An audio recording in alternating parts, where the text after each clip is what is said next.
नमस्कार दोस्तों, स्वागत है आपका हमारे चैनल एबीएम नर्सिंग में। तो आज का हमारा टॉपिक है nursing care plan for osteoporosis. तो चलिए शुरू करते हैं।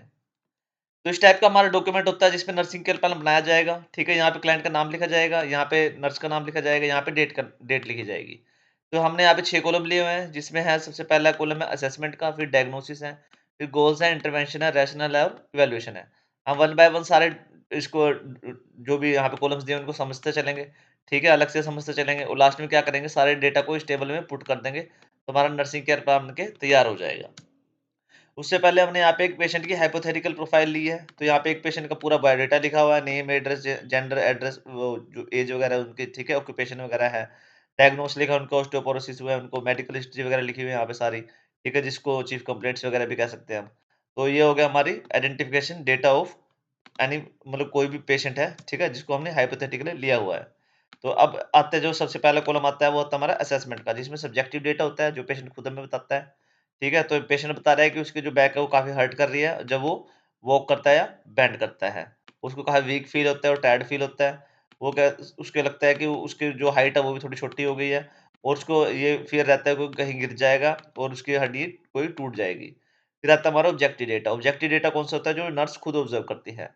तो पेशेंट को एक टाइप का काइफोसिस हो गया है, ठीक है? मतलब स्टूप पोस्चर हो गया, मतलब ऐसे झुका हुआ सा पोस्चर हो गया पेशेंट का, ठीक है? तो इस टाइप का क्या है, झुका हुआ सा पोस्चर हो गया पेशेंट का।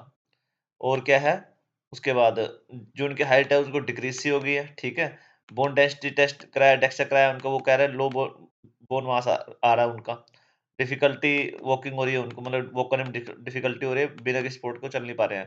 और हिस्ट्री ऑफ माइनर फॉल्स भी है लास्ट फ्यू मंथ्स से, मतलब थोड़े बहुत कहीं गिर के उनको चोट वगैरह भी लगी है।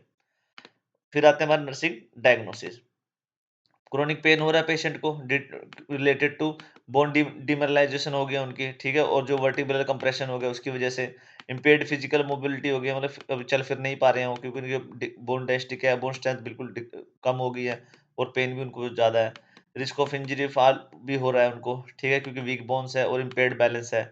इम्पेयर्ड न्यूट्रिशन भी हो गया पेशेंट का, क्योंकि वो जितने खाना चाहिए उतना नहीं खा रहे हैं वो, क्योंकि ड्यू टू लो कैल्शियम और विटामिन डी इनटेक। फिर पेशेंट का क्या है, और जो नॉलेज है इसके बारे में, डिसीज़ के बारे में, वो भी डेफिशिएंट है पेशेंट की। ठीक है, मेडिकेशन क्या है, इसकी डाइट क्या है और एक्सरसाइज़ क्या है, इसके बारे में पेशेंट को ज़्यादा नॉलेज नहीं है। फिर आते हैं हमारे गोल्स। तो शॉर्ट टर्म गोल्स हमारे क्या हैं, कि पेशेंट क्या करेगा, सबसे पहले तो उसका जो पेन है, बैक पेन है, वो क्या हो जाएगा, रिड्यूस हो जाएगा। और दूसरा क्या है, पेशेंट समझ पाएगा कि इसकी डाइटरी मॉडिफिकेशन क्या-क्या है और मेडिकेशन वगैरह नीड्स क्या-क्या हैं इस बीमारी के लिए। फिर आते हैं हमारे लॉन्ग टर्म गोल्स। ठीक है, पहले शॉर्ट टर्म थे, अब लॉन्ग टर्म है। लॉन्ग टर्म में क्या बनाया हमने, कि पेशेंट क्या है, गिरने वगैरह से और इंजरी से बच बच जाएगा आगे जाके। ठीक है, और पेशेंट क्या मेंटेन करेगा अच्छी बोन स्ट्रेंथ को, प्रॉपर डाइट, एक्सरसाइज और मेडिकेशंस के थ्रू। पेशेंट क्या डेमोंस्ट्रेट कर पाएगा कि उसकी मोबिलिटी क्या इंप्रूव हो गया और उसका कॉन्फिडेंस भी वापस आ गया है। फिर आते हैं हमारे इंटरवेंशन। इंटरवेंशन में हम क्या लिखते हैं, जो भी हमने प्लानिंग करनी है ना पेशेंट को ठीक करने के लिए, वो यहाँ पे लिखी जाती है। तो क्या है, हमने पेन लेवल को एसेस करते रहना है और जो एनाल्जेसिक्स आते हैं ना, पेन किलर्स वगैरह आते हैं या कैल्शियम विटामिन डी के सप्लीमेंट्स आते हैं, वो देने हैं पेशेंट को, जैसे डॉक्टर ने प्रिस्क्राइब करे हुए हैं। एजुकेट करना है पेशेंट को वेट बेयरिंग एक्सरसाइज वगैरह के बारे में, कि वॉकिंग हो, माइल्ड एरोबिक्स हो गया, जिससे बोन स्ट्रेंथनिंग होती है। टीचिंग करनी है उसको कि फॉल प्रिवेंशन से टेक्निक कौन-कौन से हैं, जैसे हैंड ड्रिल्स पकड़ना, प्रॉपर फुटवियर वगैरह पहनना, ठीक है?